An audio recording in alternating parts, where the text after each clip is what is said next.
Kebanyakan dari kita barangkali mengenal bahwa laporan audit yang berbentuk opini itu dibagi menjadi 4. Pertama, laporan audit dengan opini wajar tanpa pengecualian. Yang kedua, wajar dengan pengecualian. Yang ketiga, tidak wajar. Dan yang keempat, tidak memberikan pendapat. Dalam standar, pembagian jenis laporan audit sebenarnya dibagi menjadi 2 kelompok besar. Yang pertama disebut dengan laporan audit standar tanpa modifikasian, yang di dalamnya sebenarnya menjelaskan laporan audit dengan opini wajar tanpa pengecualian atau WTP. Kelompok kedua adalah laporan audit dengan modifikasian, yang di dalamnya terdiri dari laporan audit selain dengan opini WTP, yaitu wajar dengan pengecualian, tidak wajar, dan tidak memberikan pendapat. Pada bagian ini, saya akan menjelaskan bentuk dan struktur laporan audit standar tanpa modifikasian. Menurut SA 700 paragraf 6, di sana dinyatakan bahwa tujuan auditor adalah pertama, untuk merumuskan suatu opini atas laporan keuangan berdasarkan suatu evaluasi atas kesimpulan yang ditarik dari bukti audit yang diperoleh. Yang kedua, untuk menyatakan suatu opini secara jelas melalui suatu laporan tertulis yang juga menjelaskan basis untuk opini tersebut. Itulah kenapa saya tadi menyatakan bahwa saya akan menjelaskan jenis opini dan juga pertimbangan yang perlu digunakan auditor untuk setiap jenis opini yang dikeluarkan.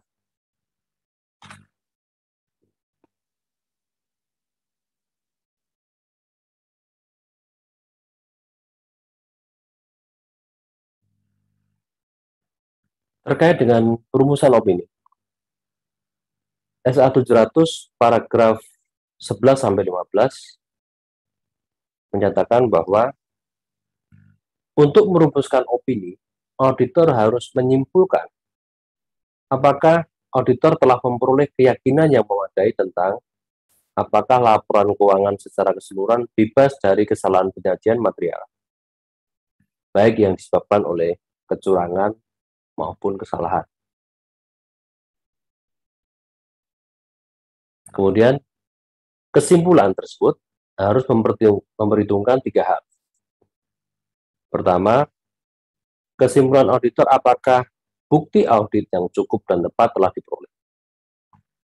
Kedua, kesimpulan auditor apakah kesalahan penyajian yang tidak dikoreksi adalah material, baik secara individual maupun secara kolektif. Ketiga, evaluasi atas hal-hal berikut. A. Kesesuaian laporan keuangan yang disusun dengan kerangka pelaporan keuangan yang berlaku. B. Ketepatan kebijakan akuntansi, estimasi akuntansi, pengungkapan informasi, dan terminologi yang digunakan. C. Kelengkapan penyajian, isi dan struktur laporan keuangan. D. Kesesuaian laporan keuangan dengan transaksi dan peristiwa yang mendasarinya. E. Ketepatan rujukan laporan keuangan pada kerangka pelaporan keuangan yang berlaku. Paragraf ini menjelaskan secara rinci salah satu prasyarat penting ketika auditor akan merumuskan opini. Secara umum dapat kita ketahui di sini bahwa auditor baru bisa membuat opini ketika bukti audit yang cukup dan tepat itu telah diperoleh.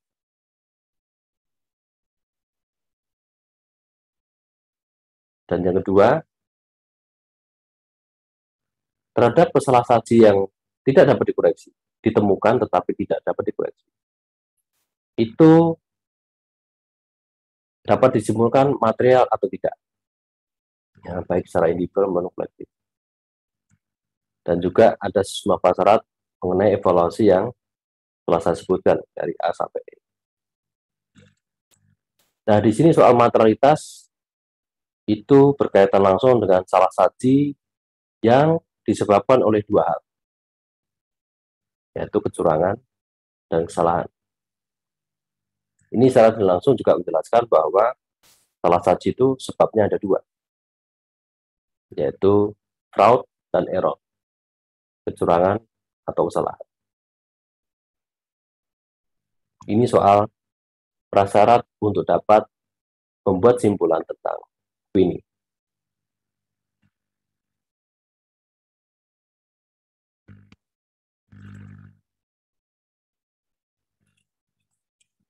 Selanjutnya, bentuk opini menurut SPAP dapat dilihat di sini ada dua klasifikasi, yaitu opini tanpa modifikasi dan opini modifikasi. Ya. Tanpa modifikasi itu unmodified opinion.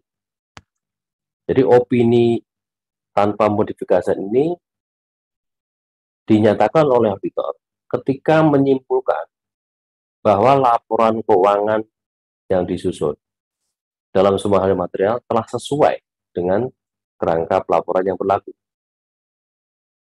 Ya, ini seperti dinyatakan dalam S1700 paragraf 7 huruf C. Kemudian yang kedua, opini modifikasi atau modified opinion. Itu terdiri dari opini wajar dengan pengecualian, opini tidak wajar, atau opini tidak menyatakan pendapat. Ini seperti dinyatakan dalam S1705 paragraf 5 huruf B. Nah, auditor menyatakan opini modifikasi apabila ini ada dua syarat. Yang pertama, menyimpulkan bahwa berdasarkan bukti yang diperoleh, laporan keuangan secara keseluruhan tidak bebas salah saji material. Atau yang kedua, auditor tidak dapat memperoleh bukti yang cukup dan tepat untuk menyimpulkan bahwa laporan keuangan secara keseluruhan bebas dari salah saji material. Dengan kata lain, paragraf ini menyatakan bahwa opini selain WTP itu dikeluarkan apabila ada dua kondisi tadi ya. Dapat bukti, tetapi auditor menemukan salah saji material. Atau tidak dapat bukti yang cukup dan tepat, dan auditor menduga bahwa laporan keuangan terdapat salah saji. Kira-kira begitu.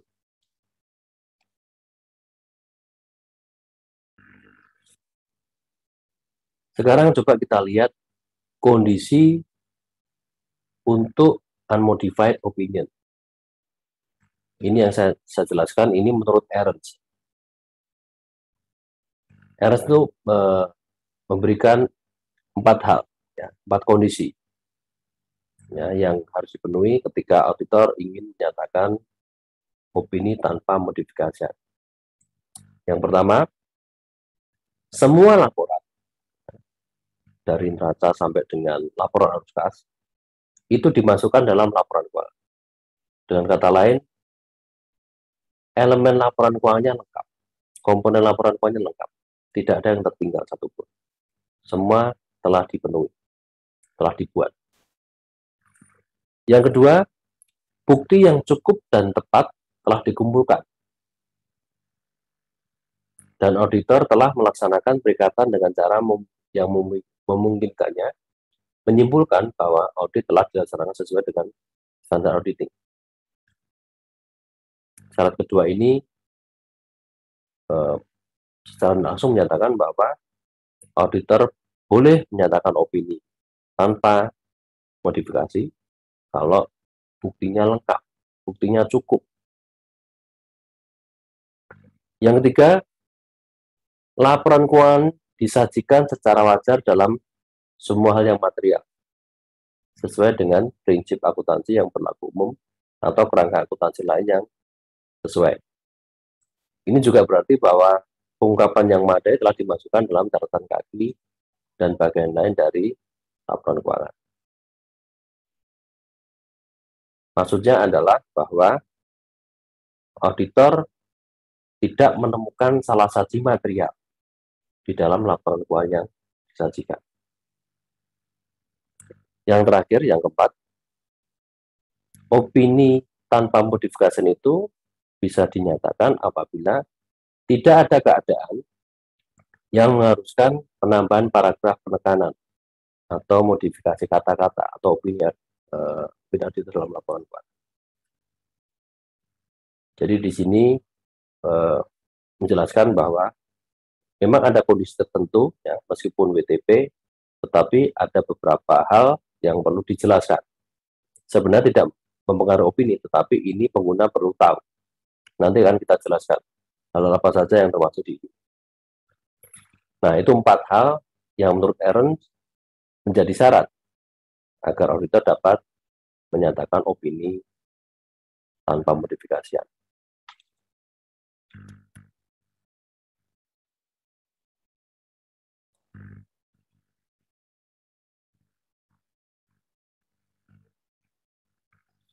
Nah, kalau menurut SPAP, ya, kondisi untuk opini tanpa modifikasi itu dijelaskan sebagai berikut.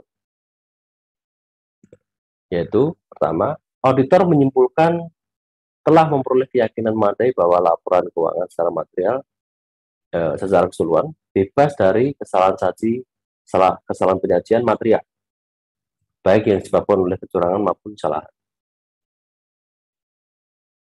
Lalu, kesimpulan tersebut didasari oleh hal berikut.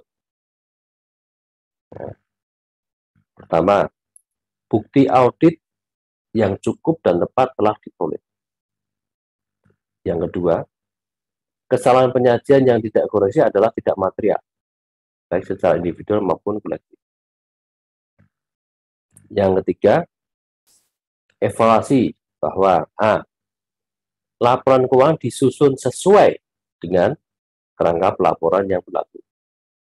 B, kebijakan akuntansi, estimasi akuntansi, pengungkapan informasi keuangan, dan teknologi disajikan secara tepat dan memadai.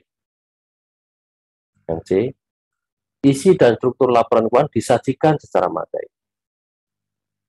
Yang D, laporan keuangan disajikan sesuai dengan transaksi dan peristiwa yang mendasarinya.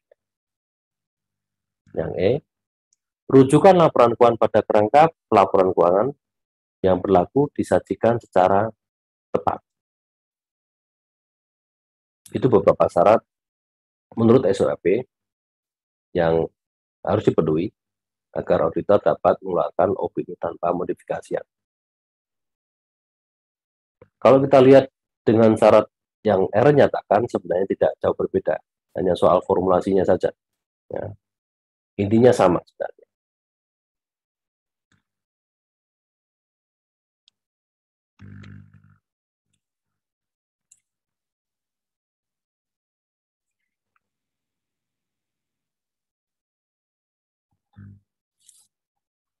Nah, sekarang saya ini ingin menunjukkan mengenai struktur, ya, laporan audit bentuk baku menurut SPAP. Ya, di sini diatur pada SA 700 paragraf 20 sampai 42. Nah, kita lihat yang sebelah kiri dulu. Jadi menurut SPAP, laporan audit harus dalam bentuk tertulis. Itu paragraf 20. Kemudian unsur laporan auditor. Itu ada beberapa nih di sini yang dipenuhi. Pertama, harus ada judulnya. Kedua, harus ada pihak yang dituju. Ketiga, ada paragraf pendahuluan. Keempat, tanggung jawab manajemen atas laporan keuangan. Kelima, tanggung jawab auditor. Keenam, opini. Ketujuh, tanggung jawab laporan lainnya. Kedelapan, tanda tangan auditor. 9, tanggal laporan audit. Dan 10, laporan auditor. Anda bisa lihat contoh di sebelah kanan. Ini saya ambil dari SPAP, terbitan IAPI. Itu ada watermarknya. Jadi strukturnya seperti ini. Di atas sendiri ada judul laporan. Laporan auditor independen. Di bawahnya ada pihak yang dituju. Ini nanti ditulis penerima siapa atau perusahaan mana yang meminta laporan. Di bawahnya ada paragraf, kemudian ada subjudul tanggung jawab, ya, manajemen atas laporan keuangan. Di bawahnya ada paragrafnya, penjelasan itu, lalu tanggung jawab auditor, ada penjelasan di sana, ya, ada 2 paragraf atau 3 di situ, terus opini, ya. Dan di bawahnya itu ada nama kantor KAP, tanda tangan, nama akuntan publiknya, nomor registrasi akuntan publik, nomor registrasi KAP, ya. Kemudian tanda tangan dan alamat KAP.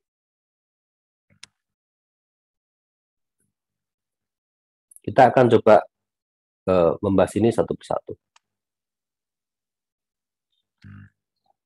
Nah, kita mulai dari judul dan biaya tujuh. Terkait judul, laporan auditor harus memiliki sebuah judul yang mengindikasikan secara jelas bahwa laporan tersebut adalah laporan auditor independen. Jadi penekanan bahwa ini dibuat oleh auditor independen. Yang kedua, pihak yang dituju. Laporan auditor harus ditujukan kepada pihak sebagaimana yang diharuskan menurut ketentuan perikatan. Sebelumnya, di bab sebelumnya saya sudah menunjukkan juga contoh perikatan, surat perikatan yang di dalamnya ada yang tanda tangan, siapa minta audit dan siapa auditornya. Nah, yang minta audit itulah yang nanti dituju, yang pihak yang dituju. Jadi nama perusahaan.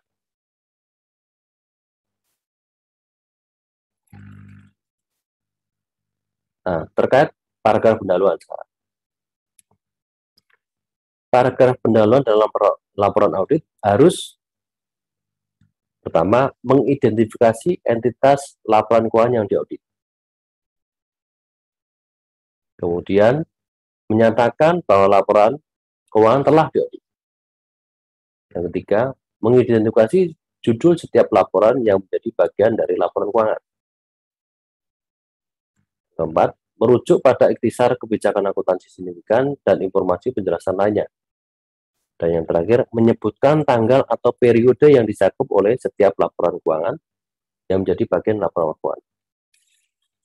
Coba kita baca. Di situ tertulis ya.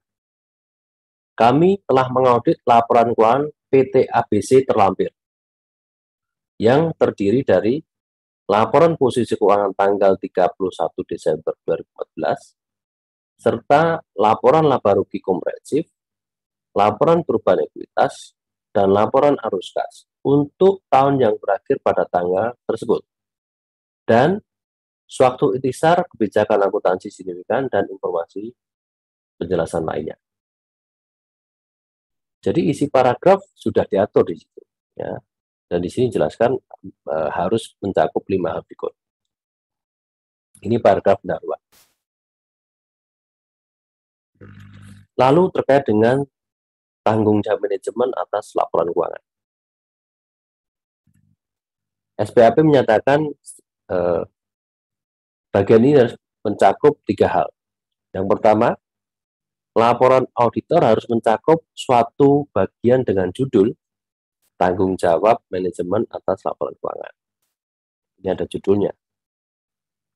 Kalau paragraf sebelumnya untuk pendahuluan tanpa judul. Kalau mulai di sini ada subjudul yang menjelaskan bahwa isi paragraf itu adalah soal tanggung jawab manajemen atas laporan keuangan. Kedua, laporan auditor harus menjelaskan tanggung jawab manajemen atas penyusunan laporan keuangan. Deskripsi tersebut harus mencakup suatu penjelasan bahwa manajemen bertanggung jawab untuk menyusun laporan keuangan sesuai dengan kerangka pelaporan yang berlaku. Dan atas pengendalian internal yang dipandang perlu oleh manajemen untuk memungkinkan penyusunan laporan keuangan yang bebas dari kesalahan penyajian material yang disebabkan oleh kecurangan maupun kesalahan. Yang ketiga, ketika laporan keuangan disusun sesuai dengan suatu kerangka penyajian wajar, penjelasan tentang tanggung jawab manajemen atas laporan keuangan dalam laporan auditor harus merujuk pada penyusunan dan penyajian wajar laporan keuangan tersebut. Mari kita baca paragrafnya. Tanggung jawab manajemen atas laporan keuangan. Manajemen bertanggung jawab atas penyusunan dan penyajian wajar laporan keuangan tersebut sesuai dengan standar akuntansi keuangan di Indonesia dan atas pengendalian internal yang dianggap perlu oleh manajemen untuk memungkinkan penyusunan laporan keuangan yang bebas dari kesalahan penyajian material, baik yang disebabkan oleh kecurangan maupun kesalahan.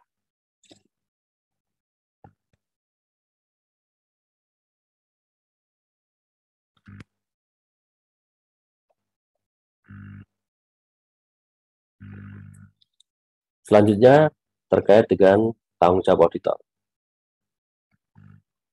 Ini diatur dari paragraf 28 sampai paragraf 30 DSA 705.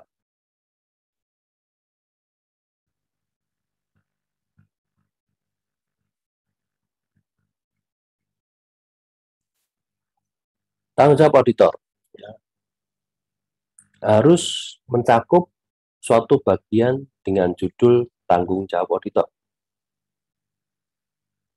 Laporan auditor harus menyatakan bahwa tanggung jawab adalah untuk menyatakan suatu pendapat atas laporan keuangan berdasarkan audit.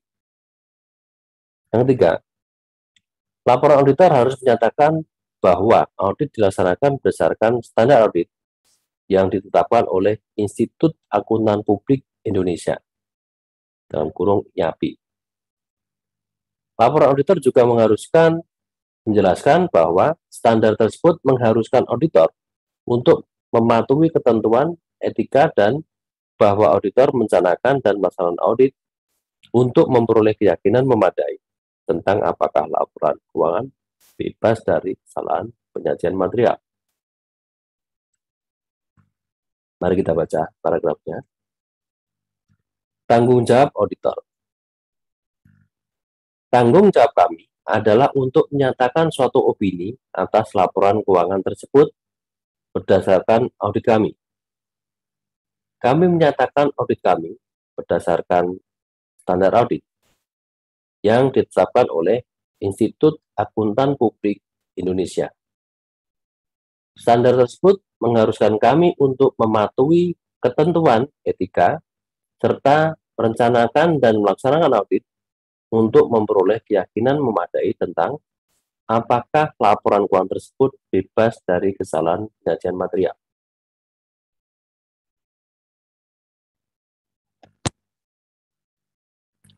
Selanjutnya, ini masih terkait dengan paragraf tanggung jawab auditor. Laporan auditor harus menggambarkan suatu audit dengan menyatakan bahwa suatu audit melibatkan pelaksanaan prosedur audit untuk memperoleh bukti atas angka-angka dan pengungkapan dalam laporan keuangan. Lalu, prosedur yang dipilih bergantung pada pertimbangan auditor, termasuk penilaian atas risiko kesalahan penyajian material dalam laporan keuangan, baik yang disebabkan oleh kecurangan maupun kesalahan. Dalam melakukan penilaian risiko tersebut, auditor mempertimbangkan pengendalian internal yang relevan dengan penyusunan laporan kuantitas untuk merancang prosedur audit yang tepat sesuai dengan kondisinya, tetapi tidak untuk tujuan menyatakan suatu pendapat atas keefektifan pengendalian internal entitas. Dalam kondisi ketika auditor juga memiliki tanggung jawab untuk menyatakan pendapat atas keefektifan pengendalian internal, dan yang terakhir, suatu audit juga mencakup pengevaluasian atas ketepatan dan kebijakan akuntansi yang digunakan dan kewajaran estimasi akuntansi yang dibuat oleh manajemen, serta penyajian laporan keuangan secara keseluruhan. Mari kita baca paragrafnya. Suatu audit melibatkan pelaksanaan prosedur untuk memperoleh bukti audit tentang angka-angka dan pengungkapan dalam laporan keuangan. Prosedur yang dipilih bergantung pada pertimbangan auditor, termasuk penilaian atas risiko kesalahan penyajian material dalam laporan keuangan, baik yang disebabkan oleh kecurangan maupun kesalahan. Dalam melakukan penilaian risiko tersebut, auditor mempertimbangkan pengendalian internal yang tepat dengan penyusunan dan penyajian wajar laporan keuangan entitas untuk merancang prosedur audit yang tepat sesuai dengan kondisinya, tetapi bukan untuk tujuan menyatakan opini atas keefektifan pengendalian internal entitas. Suatu audit juga mencakup pengevaluasian atas ketepatan kebijakan akuntansi yang digunakan dan kewajaran estimasi akuntansi yang dibuat oleh manajemen, serta pengevaluasian atas penyajian laporan keuangan secara keseluruhan. Itu paragraf 2 terkait tanggung jawab auditor. Nah, paragraf terakhir di bagian ini itu diatur di paragraf 32 dan 33, masing-masing menyatakan ya, yang pertama, ketika laporan keuangan disusun berdasarkan suatu kerangka penyajian wajar, penjelasan untuk audit dalam laporan auditor harus merujuk pada penyusunan dan penyajian wajar laporan keuangan entitas. Lalu paragraf selanjutnya, laporan auditor harus menyatakan bahwa auditor meyakini bahwa bukti audit yang telah diperoleh sudah cukup dan tepat untuk menyediakan suatu basis opini auditor. Dan itu dua paragraf ini dinyatakan sebagai berikut. Kami yakin bahwa bukti audit yang telah kami peroleh adalah cukup dan tepat untuk menyediakan suatu basis opini audit kami. Nah, ini demikianlah ya 3 paragraf yang berada dalam kelompok tanggung jawab auditor di laporan audit.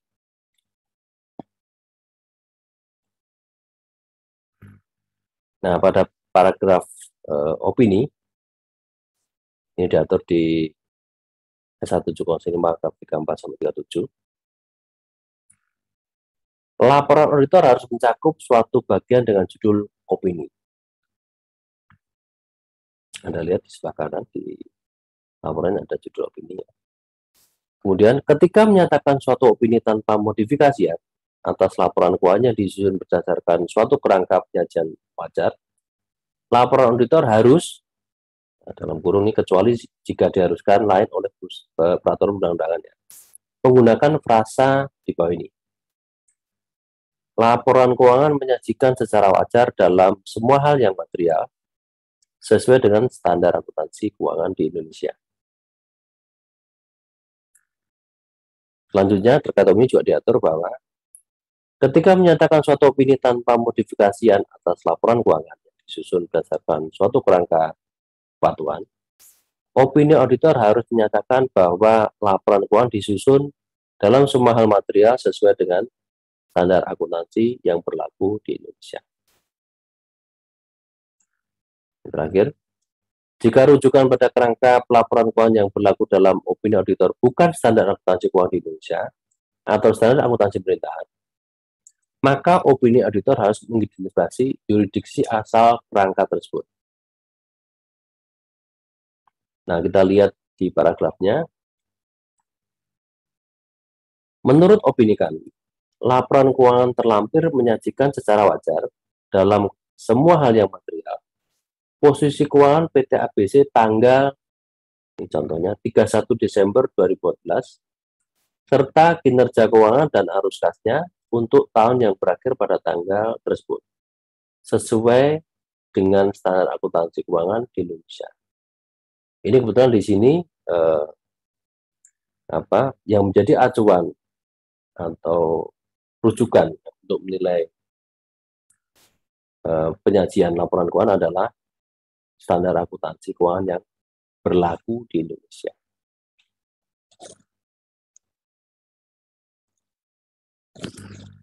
Nah, jika ada tanggung jawab laporan lainnya, ini diatur di pasal 3, paragraf 38 sampai 39 di S1 705. Di situ dinyatakan ya, jika auditor menyatakan tanggung jawab laporan lainnya dalam laporan auditor atas laporan keuangan yang merupakan tambahan terhadap tanggung jawab auditor berdasarkan standar audit ini untuk melaporkan laporan keuangan, maka tanggung jawab laporan tersebut harus dinyatakan dalam suatu bagian terpisah dalam laporan auditor yang diberi judul pelaporan lain atas ketentuan hukum dan regulasi atau judul lain yang dianggap tepat menurut si paragraf ini.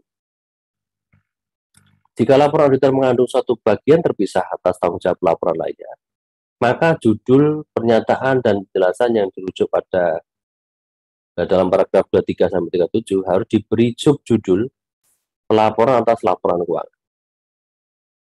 Bagian pelaporan lain atas ketentuan hukum dan regulasi harus disajikan setelah bagian pelaporan atas laporan keuangan. Jadi ini sebenarnya paragraf tambahan ya yang dinyatakan di bawah paragraf opini. Jika ada ketentuan yang harus dipenuhi auditor sesuai dengan paragraf yang diatur di paragraf 38 dan 39 ini. Kebetulan di sini contohnya tidak ada ya, karena ini semua berlaku di Indonesia dan ini standar.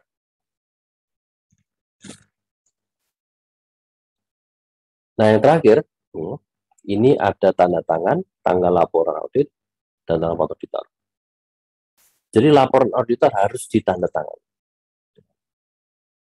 Kemudian soal tanggal, laporan auditor harus diberi tanggal tidak lebih awal daripada tanggal ketika auditor telah memperoleh bukti audit yang cukup dan tepat yang mendasari opini auditor atas laporan keuangan.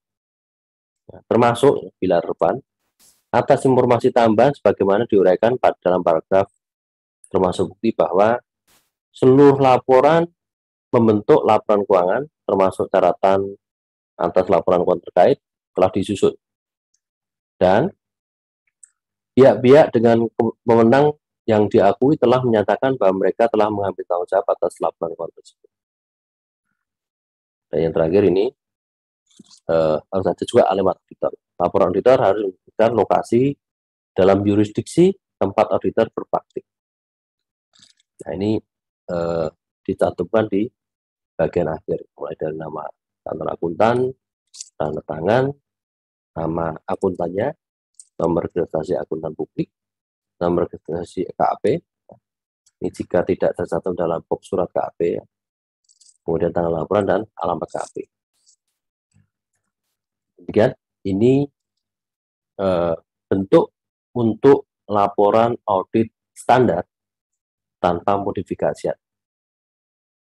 Yang artinya ini adalah bentuk laporan untuk opini wajar tanpa pengecualian atau WTP.